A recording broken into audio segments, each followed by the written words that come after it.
Welcome to another great edition of Money Truth Moments with our very own Money Truth expert, our very own Judy Copenbarger. How are I'm great. I love being the money whisperer. That's so much fun. you? You know How what? are you? If it's a title well earned, that's you. I mean, from I everything that love you that. I you love have that. taught How are all you of us, doing? I'm doing fantastic. I always look forward to our show, especially when we had great subjects that people are really related to now. So for today, folks, if you're not, let me start by saying if you're not following Judy, please do so at judycopenbarger.today. Today we have a great show for you guys. We've been on this talking about we went through summer, how to have fun on a budget. Now we're school's back in session. As a matter of fact, I just saw today's the first day of school for all the little kids, so I just been watching them going by. Mom and dad taking pictures, so it just kind of takes me back on that too. But on top of that is we also have high school seniors coming into play, and we also have those seniors from last year that are now heading in a new journey for most of them, right? So today's topic, folks, if you're not, please share it out. Today we're going to be talking about college prep, right? Financial tips, especially also for these high school seniors who either just left or this is their year for planning, right? It's a full year ahead of planning, and I want to make sure that we tackle this because it's very important to a lot of parents as well too. So with that said, I'll be quiet now because I'm talking too much, and we'll get started with your wisdom with that. Okay, so all those costs, right? It's such an exciting time launching young adult children, and here they go off to school to study their thing. And sometimes they're moving, away from home for the first time, and there's costs associated with that. But a lot of surprises come for families that I'm discussing these things with. Just the little things, how they add up. And so, like applying to college, some of us apply to one school. Others are like, there's several that I kind of have my eye on. And what if I don't get into that one? This would be my second choice, third choice, fourth choice. So you have all of these college applications. And every time you fill out an application, even if it's the second or third one, there's a cost to that, kind of an admin processing fee or something. So those can be anywhere from $50 to $100 each. So that's a little something. You think, well, that's not so bad. That's not so bad. But then there's the transcript. Each university or college is going to want to get transcripts from your high school. Well, they charge you to do that, to send them over, and they have to be done directly. That's a fee. And it might only be $15, 20, $30, something like that, but for each school. So again, that can add up. You might be in the hundreds of dollars on that one. And then if you have an entrance exam required for the school you're going to, an SAT or ACT or one of those tests, I know there's been changes with now it's not required, now it is required. I'm hearing that it is again. I think it makes sense just to know the proficiency of the students entering. So it sounds like that's how it's trending. Well, if that's true, there's not only the cost to take the test to get your scores, and sometimes you take them a couple of times, right? If you're getting into a higher um, level college or university. But then there's the cost now that you've taken the test for those test scores to be sent to the school or schools. And so that could be, $15, $20 for each school. And then just taking the test. Last year I looked at it was like $88 for the Mhm. ACT, SAT was similar. And so if you add all that up, that could be several $100, maybe even in the $1,000 range, depending on how many schools you or your children are applying to.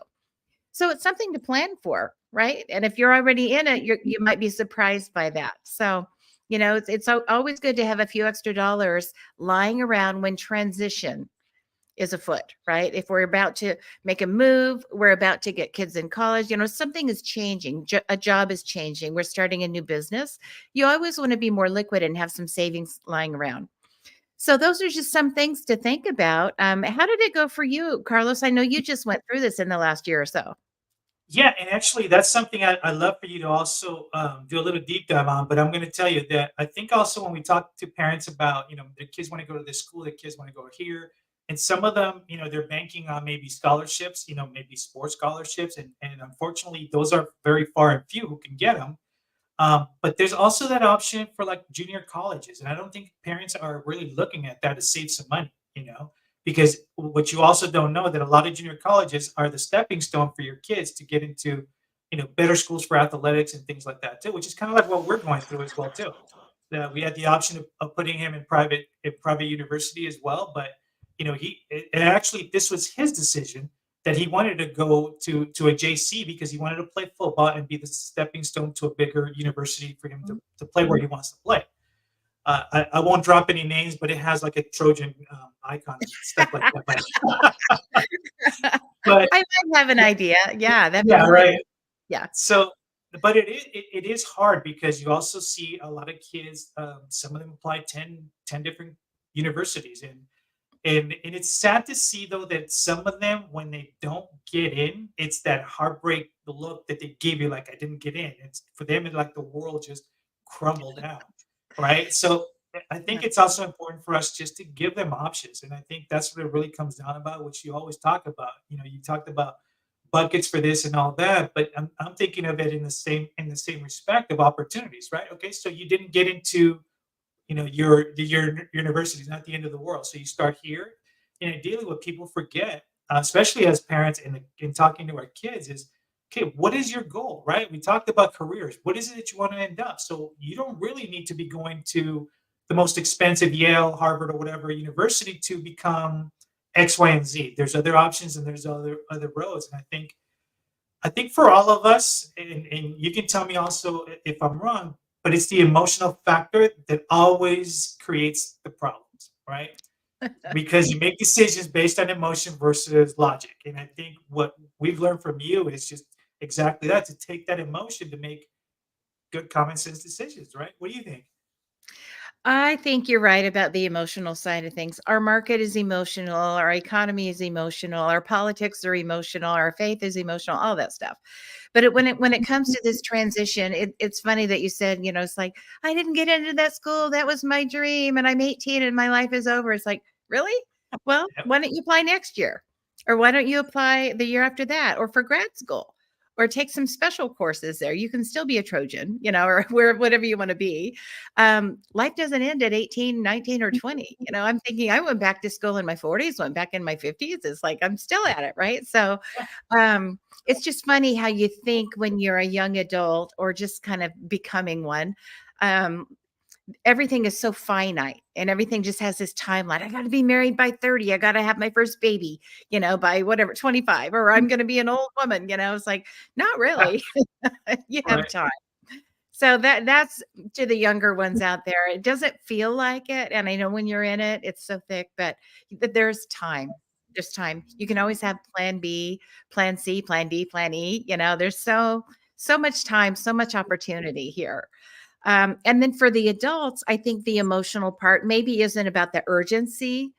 It's maybe sometimes a little ego. My son got into Yeah. my daughter Yeah. applied to and so they get a year or two squeezing the juice out of the ego and the bragging rights of where they applied to or whatever. And it's like, well, if you want to afford that, great. But I think you're right. It's like the outcome. What do you want to do with your life? What resources do you need? Do you really need that ticket? And sometimes you do. If you want to be an Ivy League professor, you're going to need an Ivy League education, probably, and some connections along the way. So that doesn't hurt.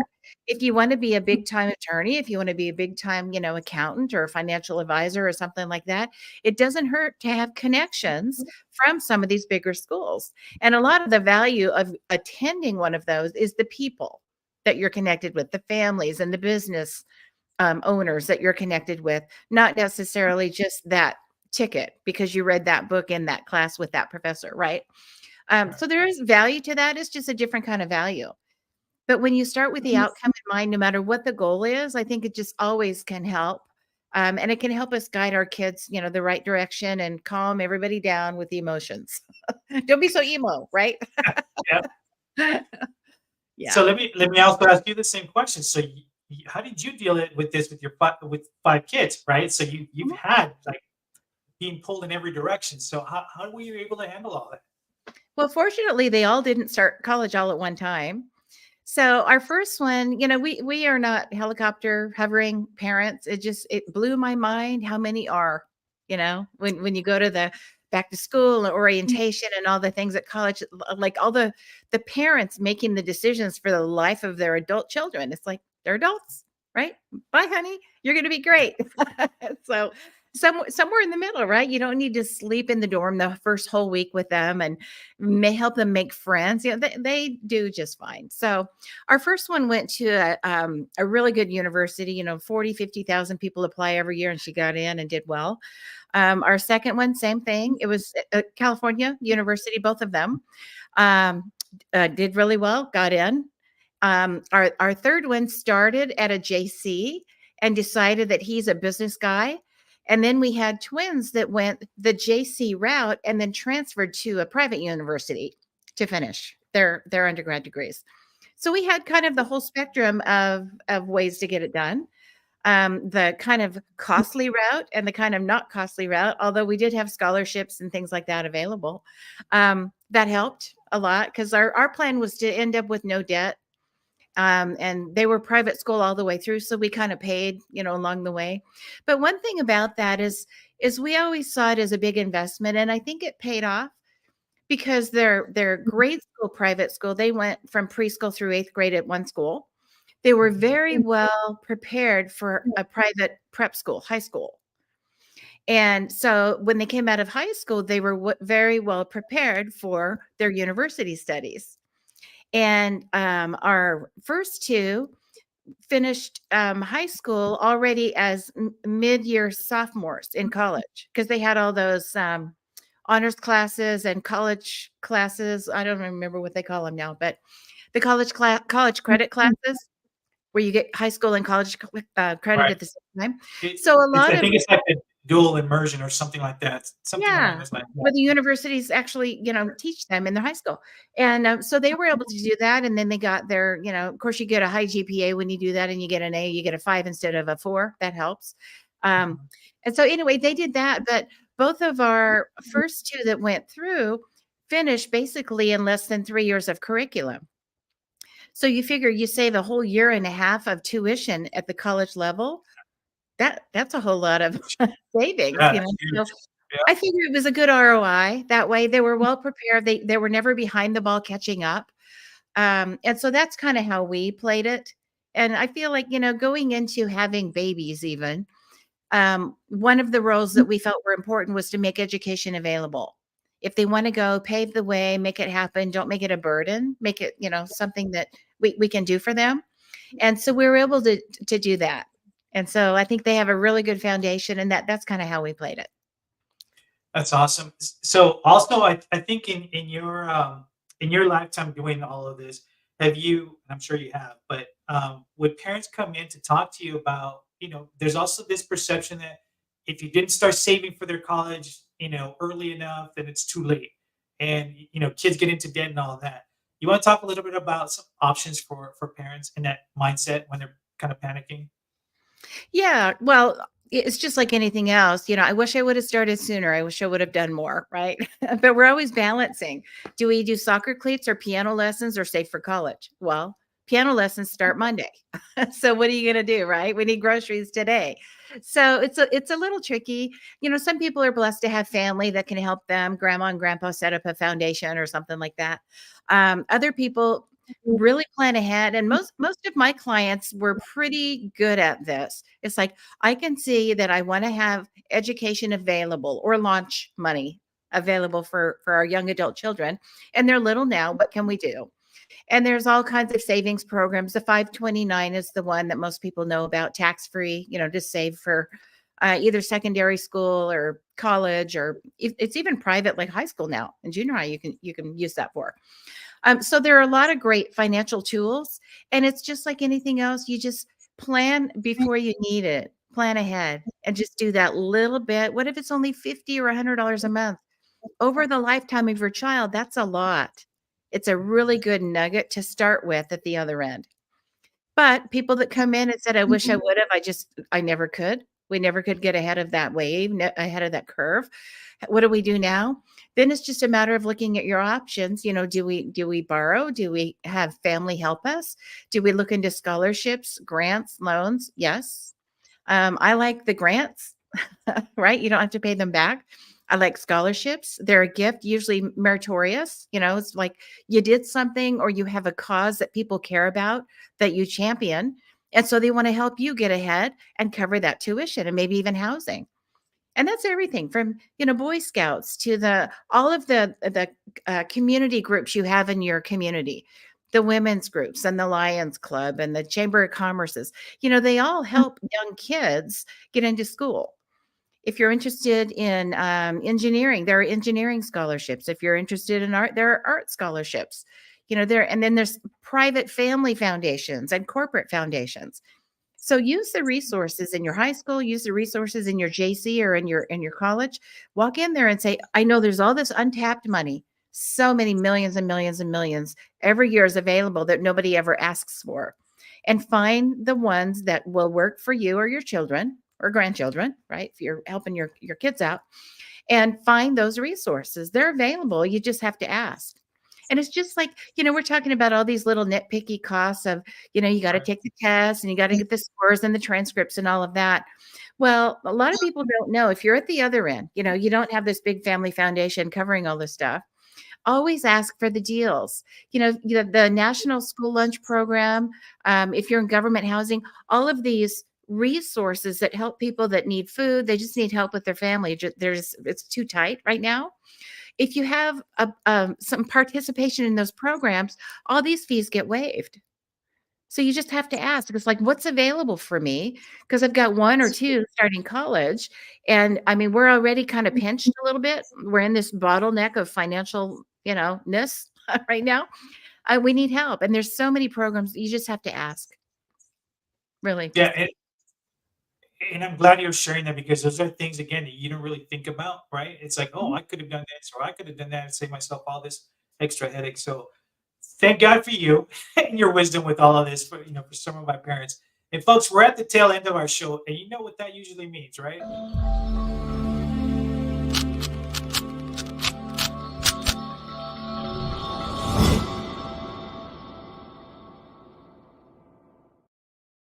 We're going to talk about a college challenge, and I can't wait to hear about this too, because I definitely want to apply this one for sure. It's pretty simple. Make a list, right? If you've got a high schooler, or if you've got a maybe someone in JC now that would like to transfer into a university, and you're trying to figure all this stuff out. If you're in that state, you already know some of this. But if you have a high schoolers and maybe you haven't been in that world yet, figure out exactly what route you'd like to take, or at least narrow it down to a couple. And then maybe you learned something in this last 20 minutes or so about, oh, I didn't know transcripts cost, and sending the test costs, and applying to every single school it has a cost. Just think about what you might need for that launching into college budget. Maybe it's an extra few $1,000s. And if you just had that set aside, saved ahead, what relief that might bring you so you don't end up putting it all on a credit card, and the stress that might bring. So I would say make a list of the things that you might need money for, and then make a list of where it's going to come from. Do we need to have a bake sale? Do we need to start, getting our child out mowing lawns on the weekend? How are we going to fill the gap if there is a financial gap? How are we going to fill it? And exactly what are we going to need? Figuring that out is your challenge. You've got this. All right, folks. So you've heard the challenge. As we always say, if you have any questions or you want to have additional information, please let us know. We're here to help. I know that Judy would love to help you guys out also, and also in the sense that if you have any topics that you want Judy to discuss or kind of shed a light on as well too, please let us know. We are here every Tuesday morning at 8 a.m. with the replays on Thursday at 8 p.m. And if you're not following Judy, shame on you. No, I'm kidding. If you're not following Judy, make sure that you guys follow her on judycopenbarger.today. But yeah, it's a real shame if you don't take advantage of all of this great stuff that she talks about, all the great content and videos, and also in her social media as well. So, Judy, any last parting words? Make it a great week. And if you're going back to school, enjoy it. Embrace the season. It's wonderful. Cracking those new books, right? I love it. It's so much fun. Great. All right, folks, until next week, take care. Bye bye.